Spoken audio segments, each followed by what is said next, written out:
So I suppose what I should just say is the Lord bless you and keep you, and y'all move on your way now. We've had our message. It is fun to listen to the way in which the music speaks to the text sometimes, that we don't even have to think too much about it. It's just right there in front of us. I want to say a few things, though, because that's what I'm hired to do. I might as well do it. I think the real key here in this prayer is the idea of what it means to be an instrument.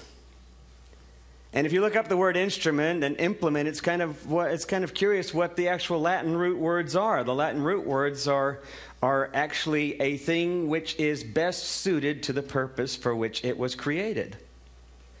And if you look at the word implement, its root is to fill, as if in to fill the void or to fill the space. And I think when we look at it in those ways, we get a clearer idea of what I think this passage is about. But there's a couple of things I want to say right up front because I was afraid I might forget it if I get to the end. And it's the two most important things that I want to say this morning if I don't say anything else. The first one is, and I want you to listen closely because it may leave you with some thoughts and some doubts. And you may be going like, well, Tom, we don't really like gross overgeneralizations. But I'm going to say this. Hatred is simply our inability or our refusal to see the connections. Okay, I'm going to say that one more time again. This has fallen off my ear since it fell off in the back. Hatred is simply our inability or our conscious refusal to see the connections. You might feel injured, you might feel someone has hurt you, you might have a sense of despair, you might have a sense of doubt, all these elements of the prayer. You might feel guilty or ashamed about something or insecure. All of these things are still an expression of what prevents us from making the connections, which is very simply fear. Fear ultimately drives our inability to see and make the connections. Some fears are physical and visceral. Some are sparked by a real sense of threat to our physical lives. Some are those narratives that we've come to adopt for ourselves, that we tell ourselves that hold us back. Some are culturally perpetuated in the forms of things like racism or sexism or ageism or prejudices or biases of all sorts of colors and shapes. It doesn't matter. They're all based in fear. They're all basically preventing us from making the connections. Either because we fail to or we've chosen to not see those connections. And here's the second thing. Love is our natural state. Love is that state in which we were created. In the most cosmic sense of the word, it's why we're here.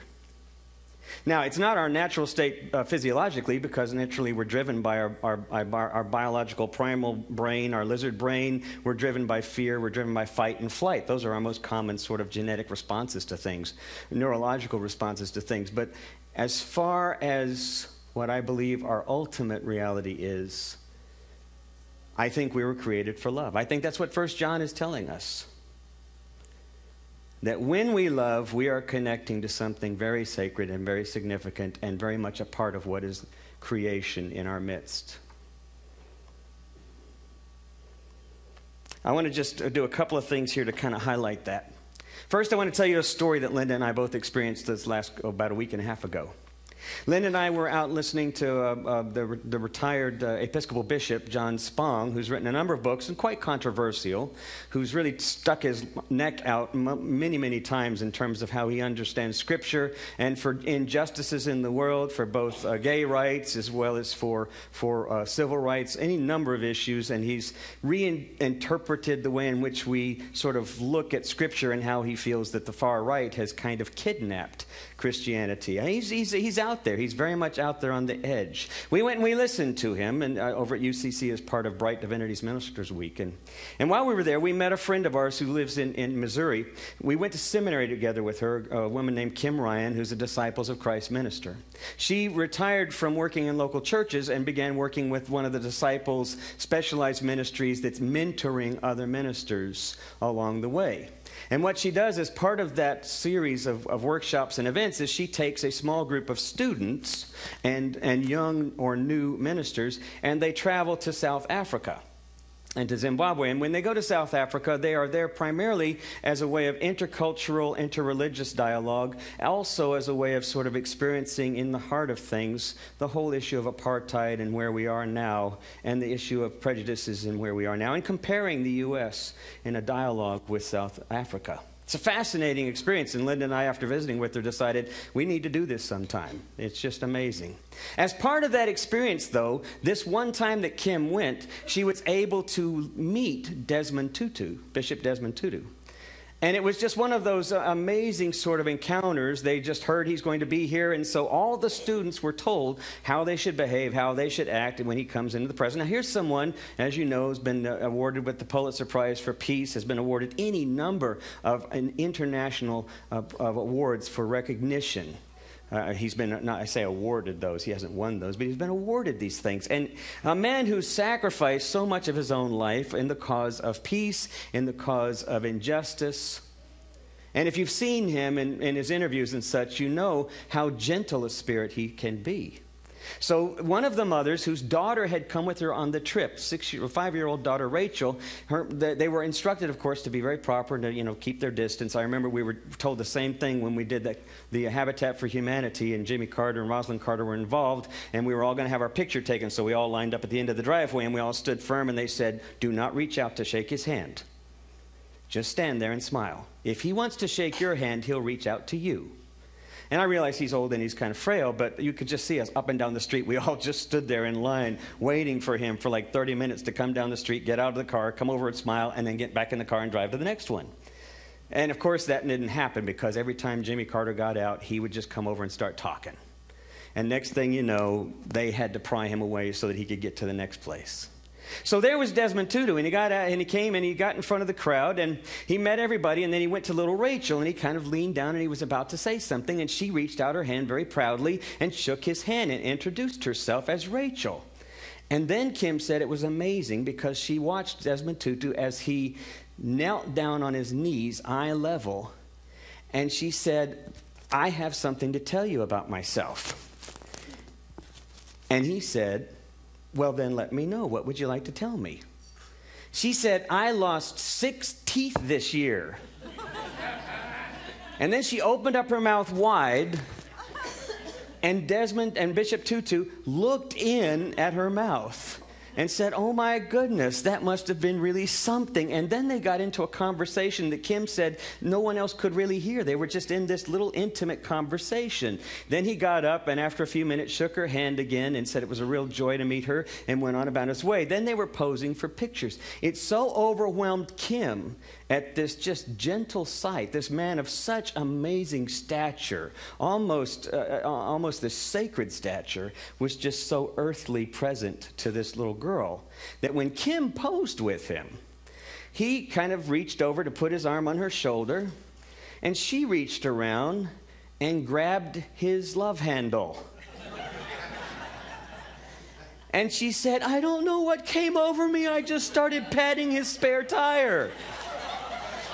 She said, "I just felt so intimate with him. I was just patting him like he was my dad.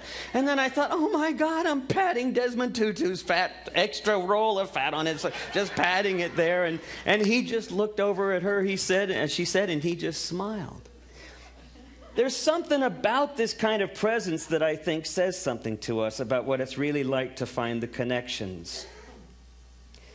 As I read this prayer, I think of a couple of things. I read Pope Francis's, and I love Pope Francis. I love his ideas. I like his ideas. I find him very inspiring. And he shared, though, in his homily for Ash Wednesday, he shared that... Here we go, we're going to get that. He shared that what he expected this Sunday, he was inviting everyone, instead of giving up things for Lent, the usual sorts of sacrifices we made, or instead of just fasting, all those things are good. But he said, what I'd prefer that you did is I would prefer that you fasted from indifference. I prefer that you would simply fast from your indifference to things. And then he spelled out in quite an elaborate homily just how profound that statement is. And I found that moving, and I am in agreement with him. But I have a problem that I want to pass on with you that I think we will end up developing for the next 6 weeks. And it's a little bit of a problem that I have with the prayer of St. Francis. And it's a little bit of a problem that I have with, yes, indeed, the text that we read this morning. Both the one from Psalms as well as 1 John. Now, John and the various authors of John, I know, have approached this gospel from a more of a mystical perspective. And so there's a way in which to look at it to sort of see how the language transcends what we typically would want to see literally. And at the same time, though, there is very present something that is just a part of who we are. And there's this idea that we are separate from things. This idea that we are good and evil in our midst, that we have to make choices to be good or bad. Or this idea that hatred and love are completely separate things that require a deep focus, a commandment, if you will, to do. Now, if it takes a commandment to get you to love somebody, then I guess that's fine. But I think it misses the point. And I think Desmond Tutu is an example of why, as I think also Jimmy Carter, as I think also of Charm, as I think also of Lynn and Penny, and other people that I know who are so connected to what their calling is, their passion is, that their life simply becomes an expression like an instrument. And it's simply a matter of playing presently. It's simply a matter of being who you are at your deepest, most authentic self and being present. The song, While My Guitar Gently Weeps, is such a profound metaphor for our own lives. Created by God, but instruments lots of times that are just kind of laying around and not really being used.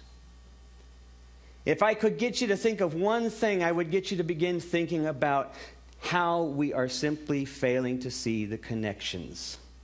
And that can create fear, reinforce fear. Fear can prevent us from doing it. Fred Rogers has this one little quote that I want to say, and then I'll share a short little story before wrapping it up. Fred Rogers has this great saying, "The thing I remember best about successful people I've met all through the years is that their obvious delight is in what they're doing. And it seems to have very little with what is worldly success. They just love what they're doing, and they love doing it in front of people." What an idea. What a passionate idea. You know, the word passion actually means suffering. Have you ever thought of a better way to describe a true relationship? It ain't easy. But you know, it's also the most amazing thing. If it's your natural expression, if it's the one, if that's the one, if you just be honest and authentic, it ain't easy. But it's always what also holds you up, what holds one another up. To be passionate about something is to be willing to go out on a limb. It's to be willing to do what Rumi says when he says, this is what love is. It's to fly toward a secret sky, to cause 100 veils to fall in each moment. First to let go of life, and then finally to take your first step without feet. It requires a little bit of sacrifice.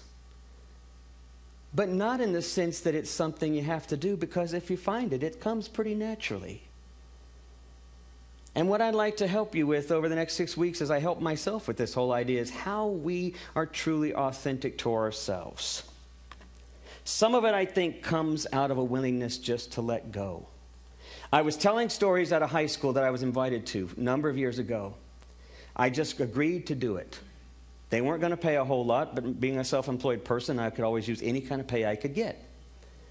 It's one of our schools here in Fort Worth. It's an at-risk school. It's where a lot of the teenagers, the truants, the violators of any number of things are there, and it's just a very intense environment. And when I got in there, the principal said, all right, now Tom McDermott is here. He's going to do some stories for you. He's going to sing some songs to you. We got 200 high schoolers out here, right, who are pretty angry. And he's going to have a story time with you.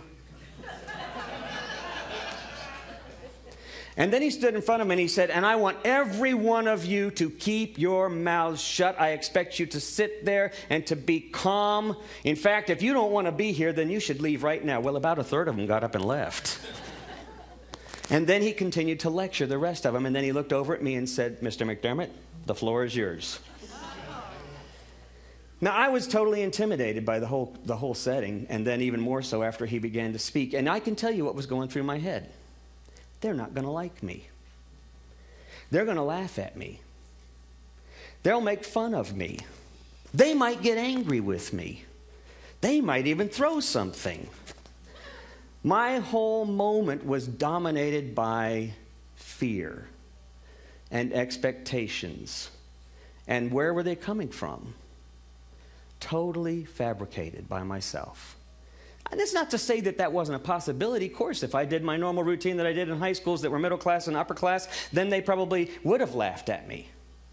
But in that moment, I took a deep breath and I decided the best thing I could do at that moment was simply to be present to the moment and be authentic, and I was willing to take the risk. And so I sat on the edge of the stage and I just began talking about how scared I was and how awkward this felt. And I could tell they were angry. And I'm kind of angry too because I didn't expect this. And once we sort of established a playing field that we were all together on it and I was willing to listen, naturally, once they started to share some stories about their anger, a story came to mind. And I share a small story. And then once I shared a story, that brought another one's story to mind. And so for the next 45 minutes, we just shared stories back and forth. I didn't bother to sing. And afterwards, about a third of them had come up around and wanted to talk a little bit more. Now, I don't know if the principal was paying attention. I hope so. But I learned something. And it's what I hope we can get together and learn over the next 6 weeks. This season, if it's about giving up anything, maybe it's only about giving up our fear. So that instead of worrying about being too selfish, or worrying about needing to let go of something so I can lose a little weight, or even learning to let go of my indifference. Instead of that, maybe we should focus on how can I be as authentically present to who I'm called to be in places where people and situations need it. And if we can do that after 6 weeks, I suspect we're going to experience some resurrection. Amen.